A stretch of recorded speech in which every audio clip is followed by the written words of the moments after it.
it's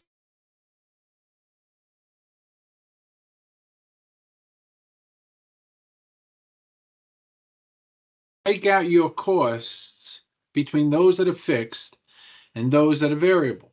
So I prepared a little something for you guys.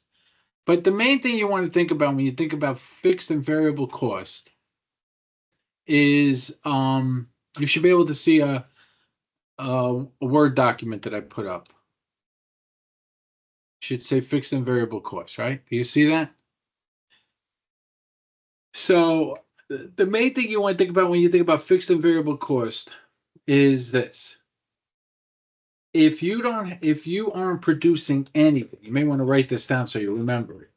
If you're not producing anything and you have a cost, that's a fixed cost. In other words, you open a pizzeria. What would your fixed cost be?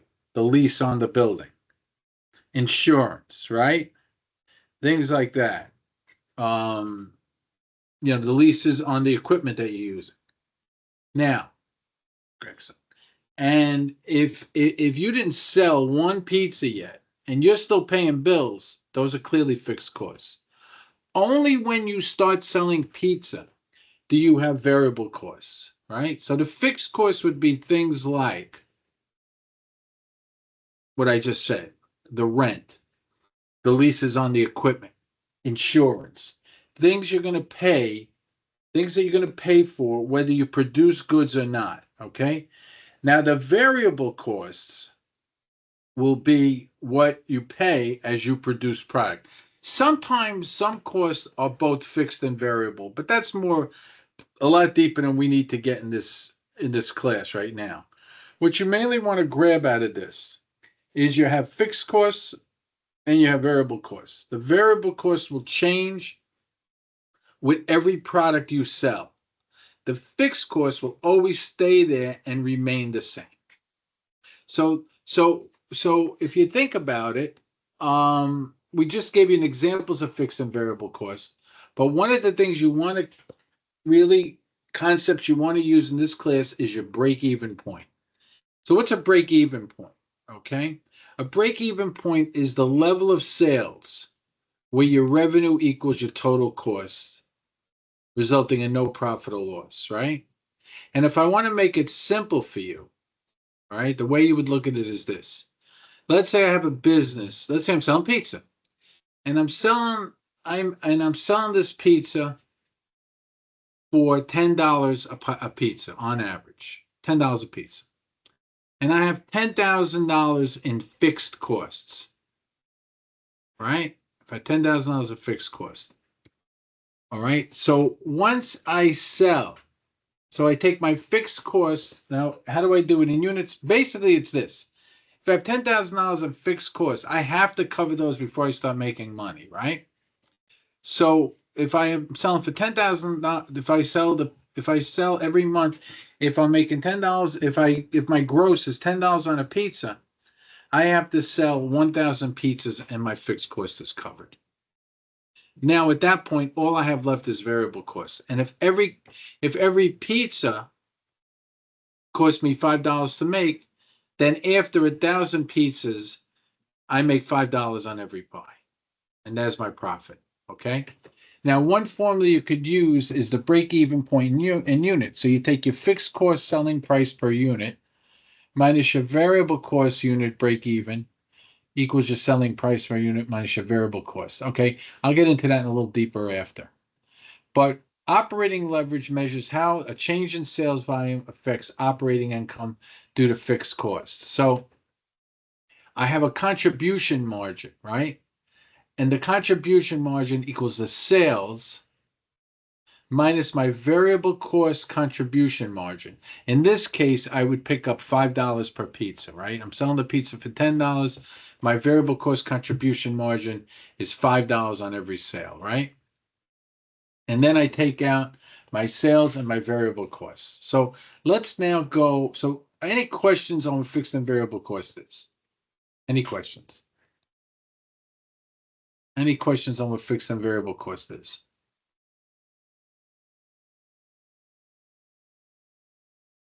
Any questions at all? Well, then I'll keep going. So let's go to Unit 5.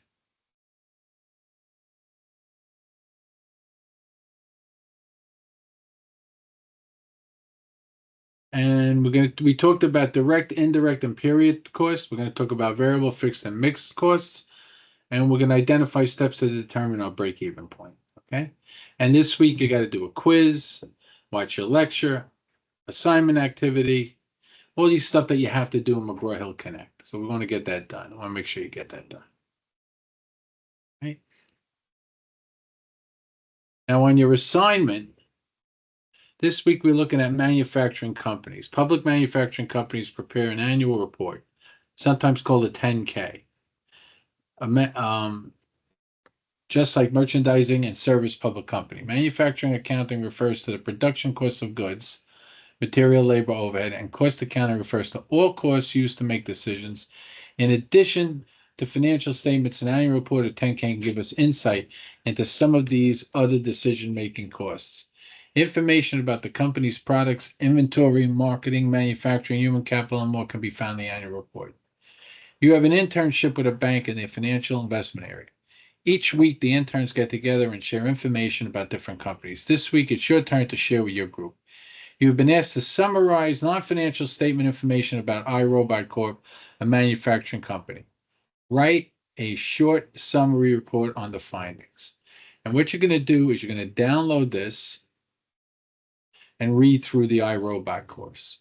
All right? So you got to answer questions like, what are the questions you have to answer? All right, let's go back.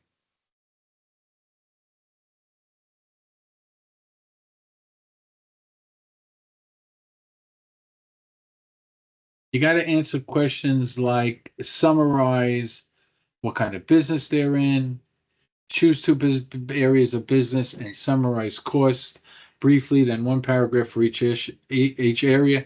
Here are some suggestions, services, technology, service. You'll see that when you're reading it. And then write a short summary paragraph giving an example of how stakeholders could use cost accounting information in paragraphs 2 and 3 to make decisions. And save it. And then, of course, double space, Word document, no cover page needed. Just follow that. For additional resources, this is different stuff on using APA. So I'm gonna leave that off the table right now. Okay. So when you go to iRobot,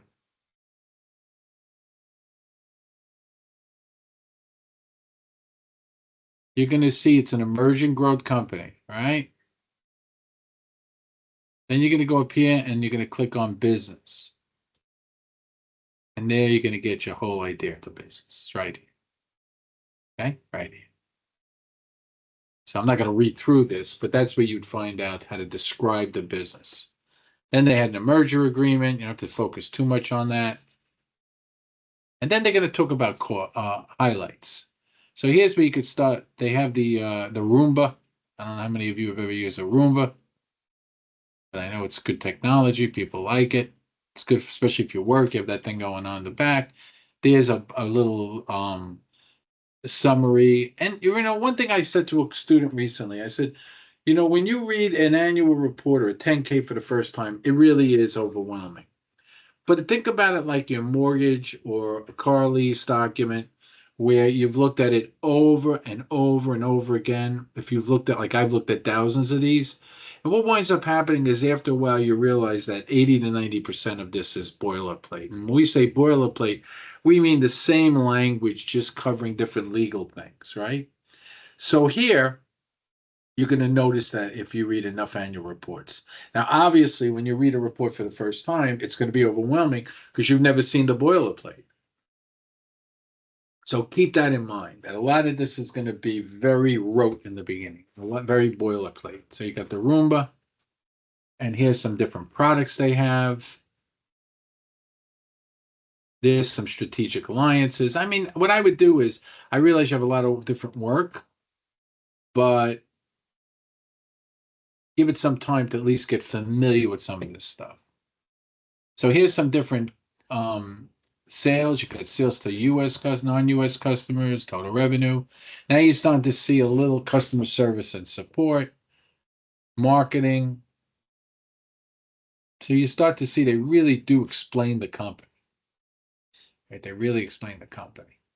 Now you want to answer, choose two business areas, right? Choose two business areas. So now you got research and development. They talk about their competition, intellectual property licenses, the seasonality, that there's a seasonal thing. All right, that certain months have more. Second half of the year is different type of sales, probably during like the holidays and stuff like that.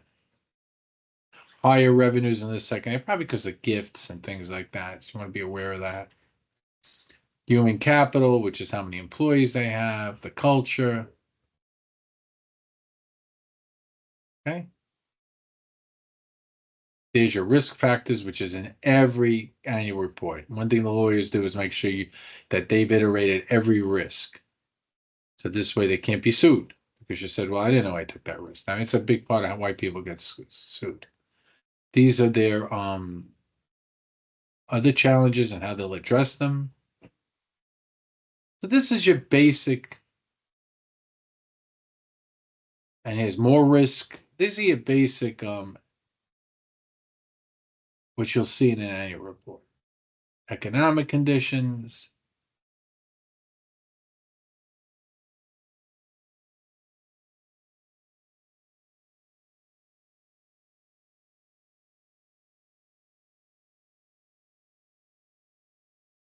Okay. I'm going to keep going through it, but you have to go through it. Okay. You have to go through it. Now, let me keep going.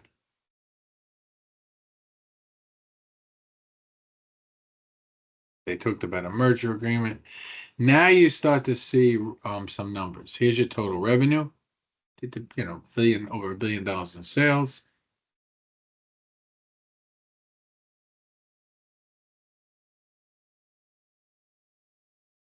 It looks a lot like every other accounting spreadsheet that you've been dealing with, just a little more blown out because it's a big company, right? They're always companies are basically the same, but you'll see that as companies get bigger, it just gets broken out more. There's more footnotes and things you have to deal with. Here's your cost of goods sold.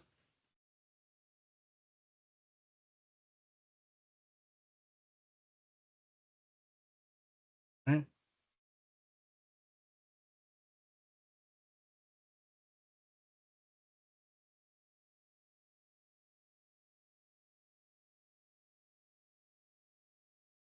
Cost of product revenue. As a percentage, you see the percentages have gone up. Okay. Here's your gross profit numbers.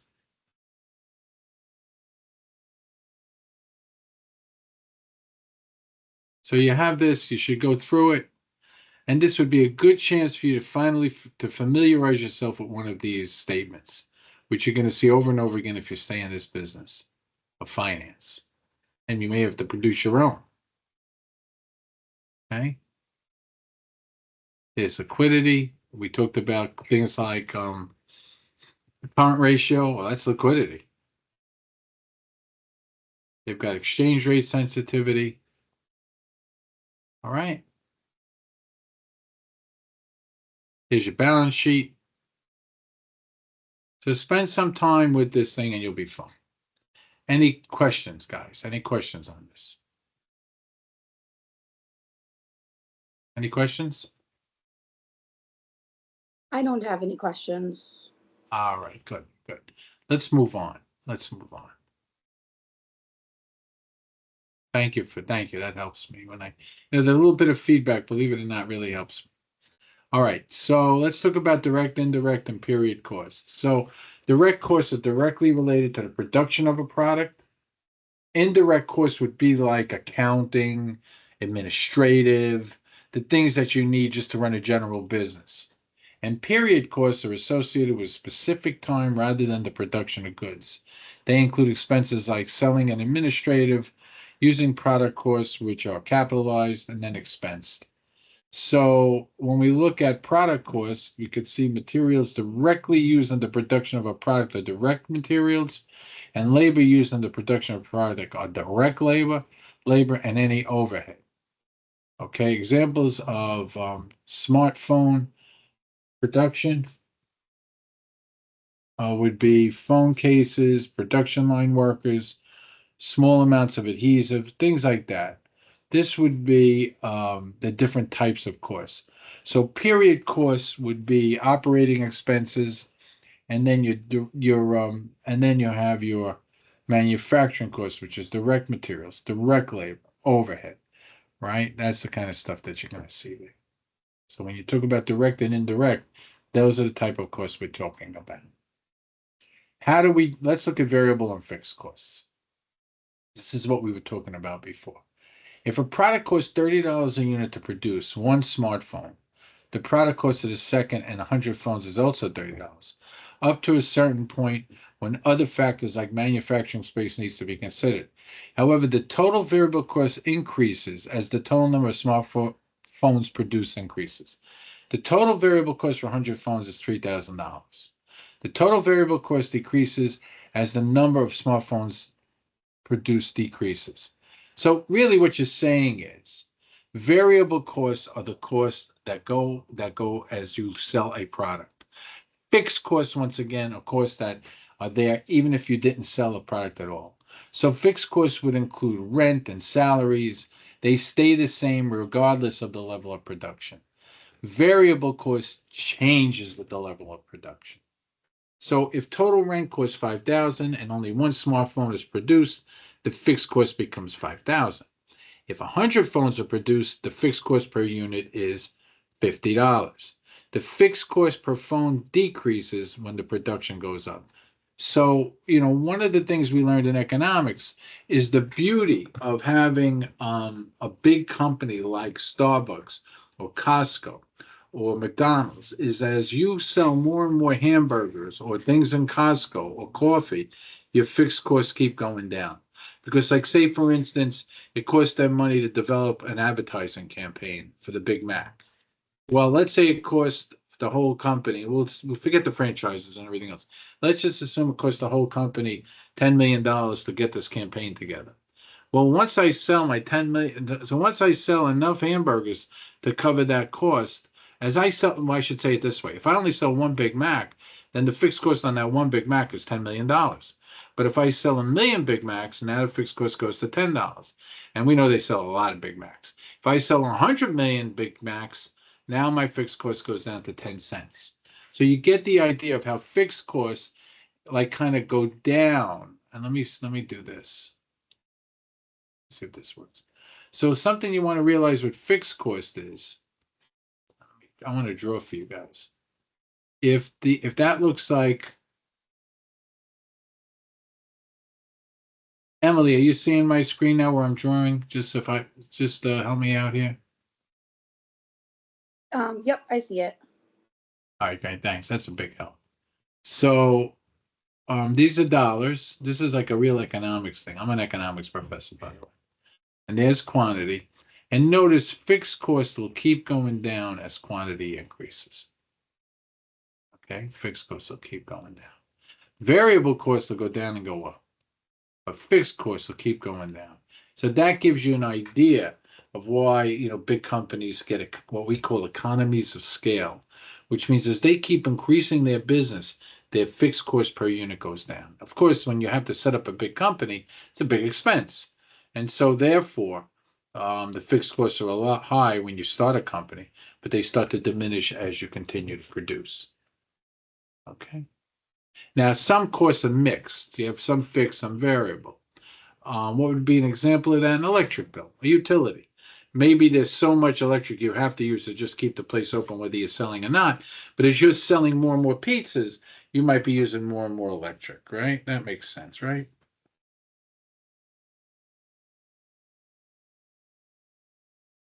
Okay.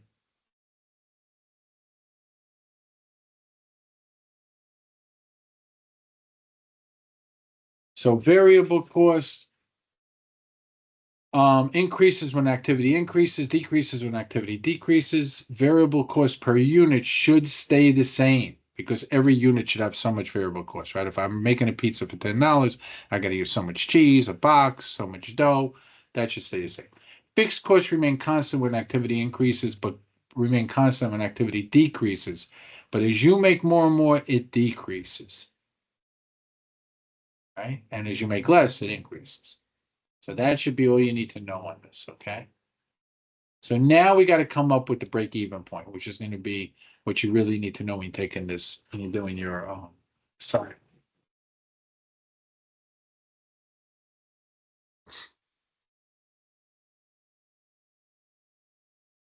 Hold on a minute. Wait.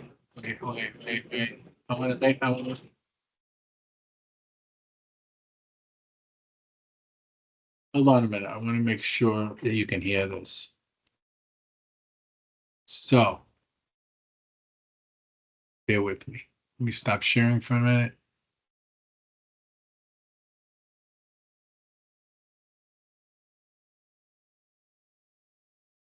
Screen. No. Sometimes if you don't do it correctly, bear with me. If you don't do it correctly. Include sound. There we go. Now you should hear it. Let's watch this together. The break-even point is the point where sales revenue covers both the variable and fixed costs. There is no profit and no loss. The break-even point is always the starting point for cost analysis. Businesses need to know the critical cutoff point before losses are incurred. The break-even point is a calculation often required in business plans and business proposals.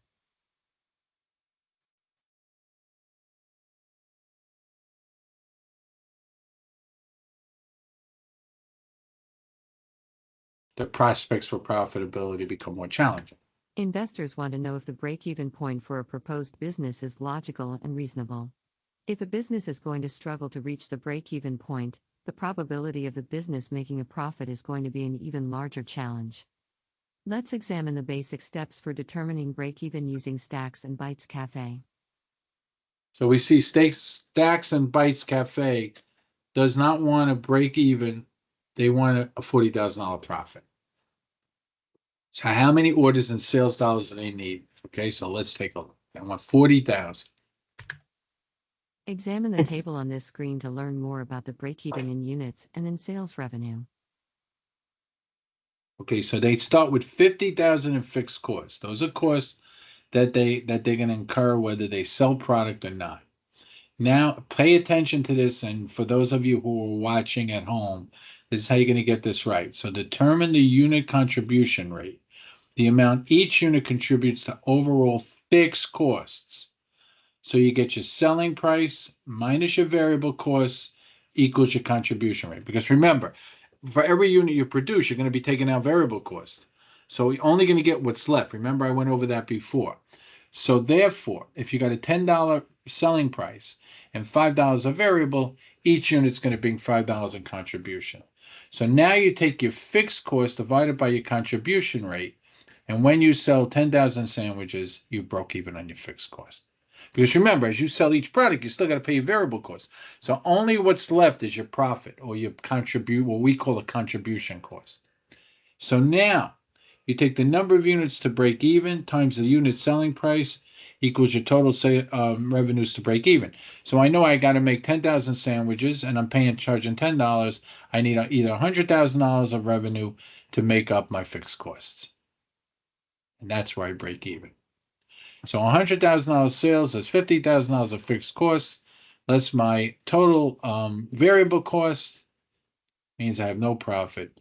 And so therefore, at 10,000, either $100,000 in revenue or 10,000 sandwiches, I've broken even.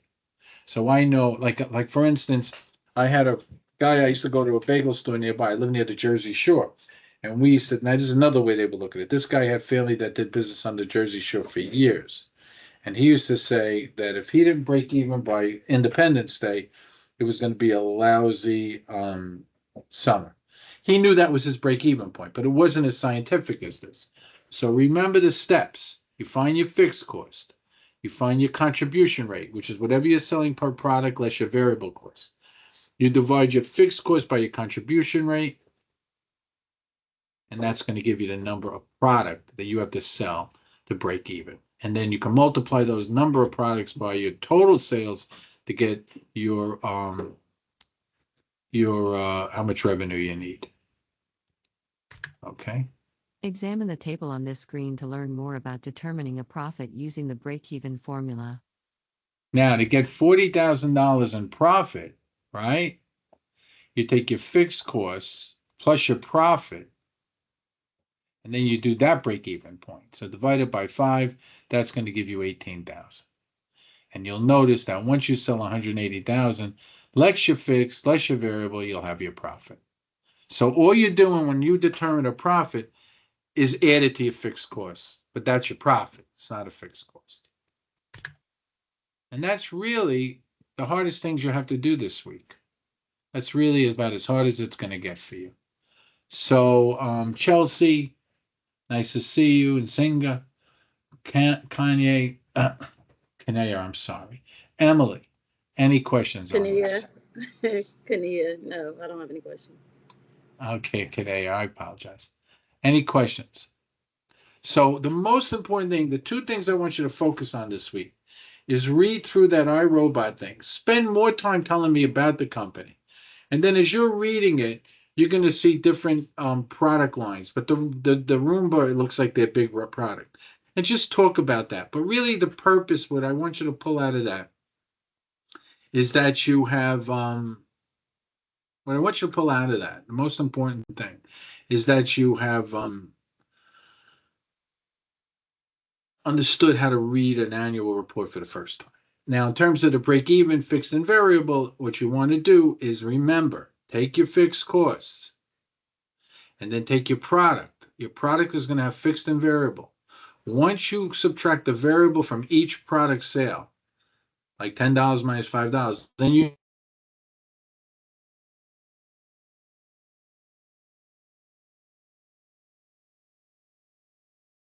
by that $5, if that's my contribution rate, and that tells me how many things I have to sell. If I wanted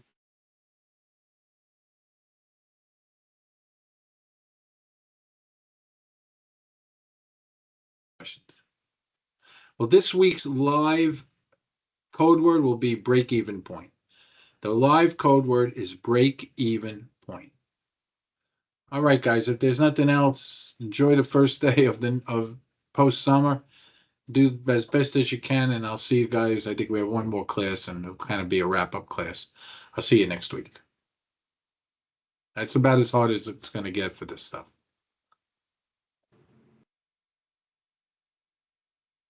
Have a good day. Have a good week. Okay, you too, Kane.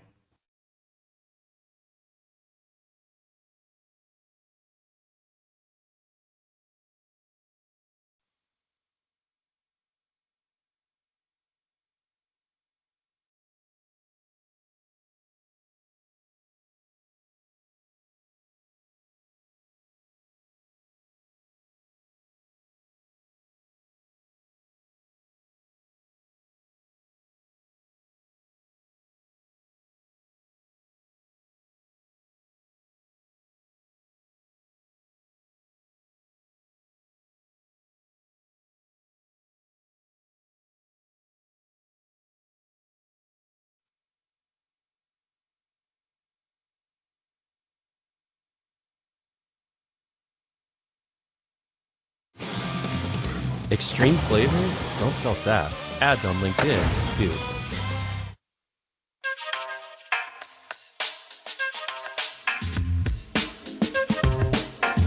You move across the world.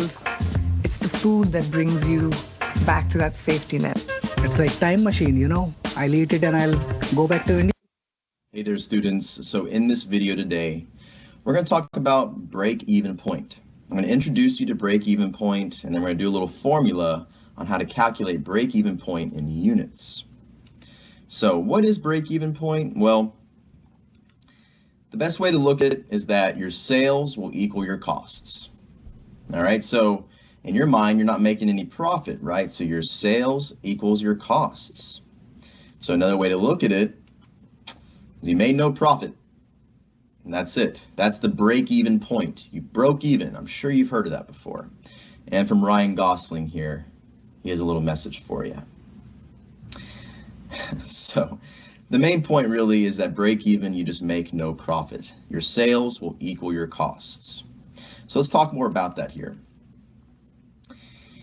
How do we calculate break-even point in units? Or another way to say it is, how many units must I sell to break even?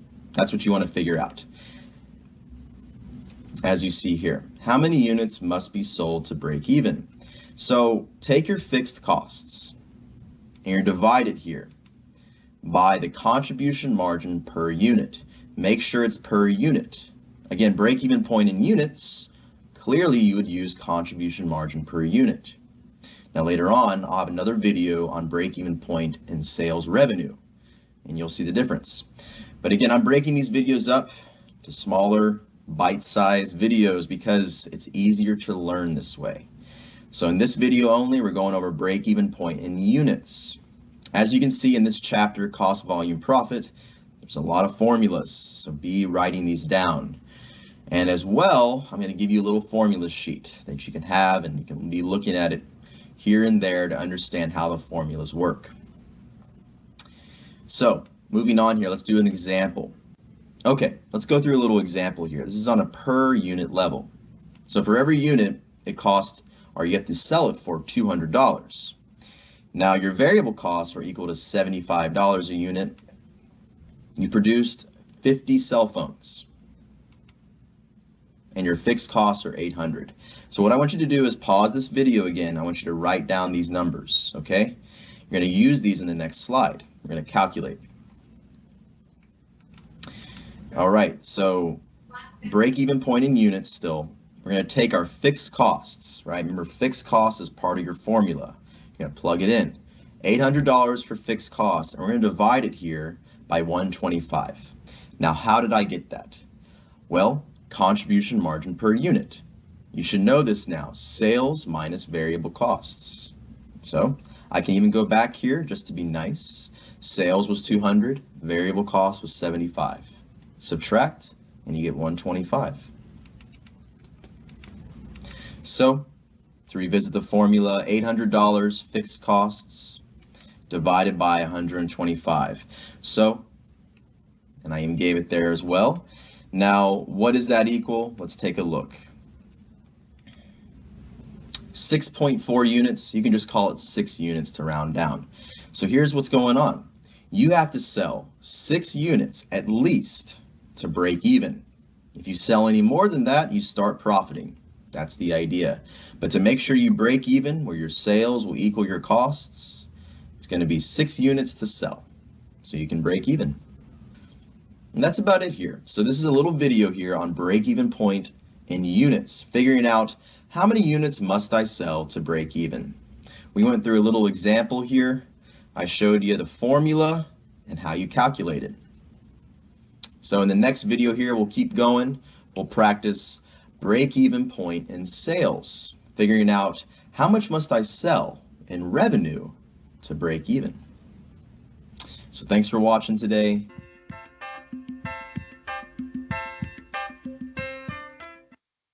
From groceries and clothing to haircuts and housing, what we spend on, and more importantly, how much we spend, says a lot about the overall economy. All this data is tracked by a tool called